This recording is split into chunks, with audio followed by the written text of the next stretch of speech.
বিসমিল্লাহির রহমানির রহিম। সবাইকে আন্তরিক শুভেচ্ছা। আসসালামু আলাইকুম। আজকে রান্না করে দেখাবো একটু অনেক আগেকার রান্না, এটা নতুন রান্না না। সেই রান্নাটা হলো হাতে কাটা সেমাই রান্না। এই সেমাইটা এখন একটু একটু করে আমি দিয়ে দিব।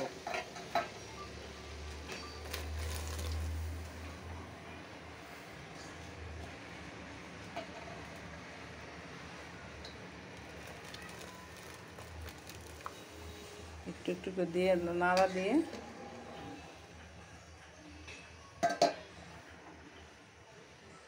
ভেসে উঠতেছে।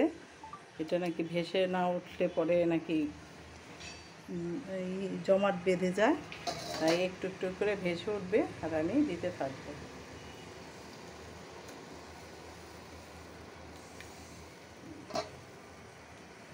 দিচ্ছি আর বলক আসতেছে।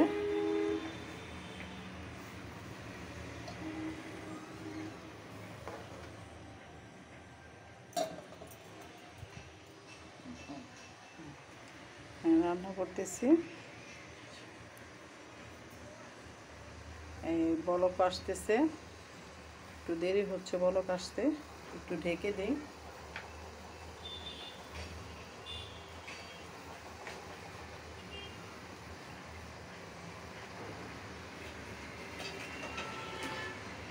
একটু ঢেকে দিলে তাড়াতাড়ি হয়ে আসবে বলকটা। এই সময়টা আগে অনেক খাইতো, মা চাচিদের কাছে শিখেছি আমরা বানানটা, তারা অনেক বানাইতো। এখন তো বাচ্চারা এগুলা খায় না, ফাস্টফুডটা খায়। এগুলা আস্তে আস্তে বাদ হয়ে যাইতেছে, কিন্তু আমরা আগে আমার মা বানাতো, আমরা খায়া দেখেছি। এর জন্য এখন ওই মজাটা বুঝি, ওই স্বাদটা বুঝি দেখে এখনও আবার বানাইছি। আমরা বানাইতেও পারি মোটামুটিভাবে।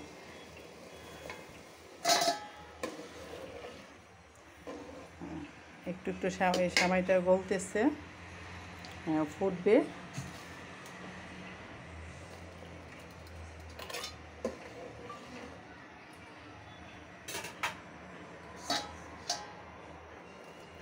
এভাবে দিতে হয়, কারণ একসঙ্গে যদি ঢেলে দেই তাহলে সেমাইগুলো জমাট বেঁধে যাবে। তার জন্য একটু একটু করে দিয়ে দিয়ে একটু ঢেকে ঢেকে দিয়ে দিয়ে তারপর এটা করতে হয়, সিদ্ধ করতে হবে। তারপরে দুধ দিতে হবে। গুড়টা আমি আগেই জাল দিয়ে রেখেছি। হাতে কিনা খেজুরা গুড়, হাতের না, এটা কেনা খেজুরা গুড় দিয়ে বানাচ্ছি। এখন এটা বলক আসবে, বলক আসলে এটা হয়ে যাবে। তারপরে একটু দুধ দিব।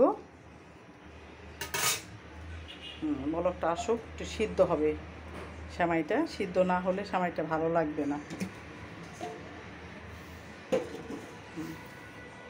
আপনারা সবাই ভালো আছেন? বিকাল তো এখন প্রায় বিকাল হয়ে সন্ধ্যার দিকে আসছে, তাই বিকালে নাস্তা হিসেবে এটা রান্না করতেছি। কারণ চার সাথে তো চা খেতেই হয়, কারণ শুধু চা খাওয়া যায় না। আবার শীতটাও শেষ হয়ে আসছে। হ্যাঁ, শীতের পিঠা, কারণ শীতের দিনে শীতের পিঠা না খেলে তো ভালোই লাগে না, একটু একটু তো খেতে হয়।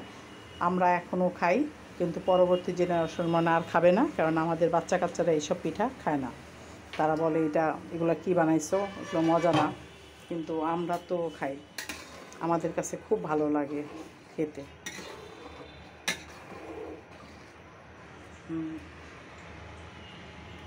এই সেমাইটা সিদ্ধ হচ্ছে, সিদ্ধ হলে মোটামুটিভাবে তারপরে দুধ ঢেলে দেবো। একটু দেরি হবে, একটু সময় নিতে হবে, কারণ এটা এত তাড়াতাড়ি হয় না রান্না।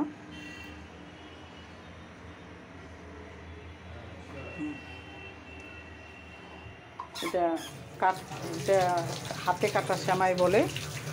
আপনারা যারা যারা দেখতেছেন, কিন্তু কোন কোন ডিস্ট্রিক্টের লোকেরা খান, আমার মনে হয় বাংলাদেশের সব ডিস্ট্রিক্টের লোকেরাই সেমাই রান্নাটা খায়। রান্নার ভিন্নতা আলাদা আছে, কিন্তু সেমাই রান্না করে খায়। অনেকে নারিকেল দেয়, আমরা নারিকেল দিই না। এটা আমরা ঘন দুধ দিব ঢেলে।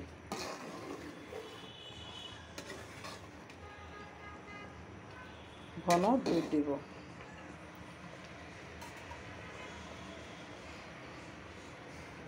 আস্তে আস্তে এটা সিদ্ধ হবে, তারপরে সিদ্ধ না হলে তো হবে না, কিন্তু আটাটা তো সিদ্ধ করাই, একবার সিদ্ধ করে হাতে ছেনে তারপরে এটা হাতে কাটা হয়েছে।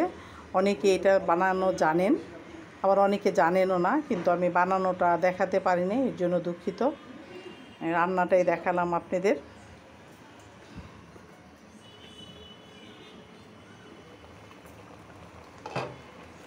এখন সেমাইটা হয়ে আসছে, আমি দুধটা ঢেলে দিব।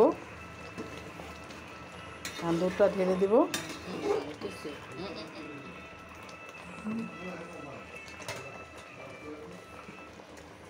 দুধটা ঢেলে দিই।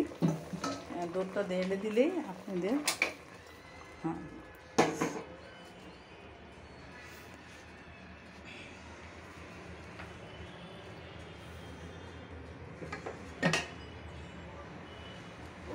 এখন দুধটা ঢেলে দিব।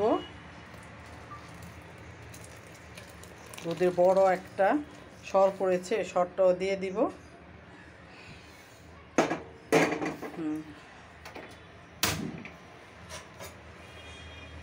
আমার সেমাই রান্নাটা ঠিক হলো কিনা জানি না, আপনারাও আর এর চেয়ে মনে ভালো করে রান্না করতে পারেন, কিন্তু আমি জানি না আমারটা ঠিক হলো কিনা।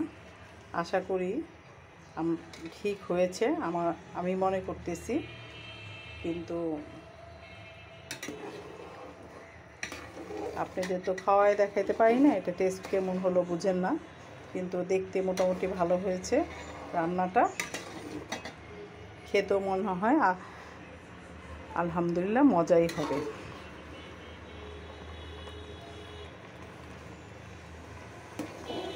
এখন আমার সেমাই রান্নাটা হয়ে গেছে।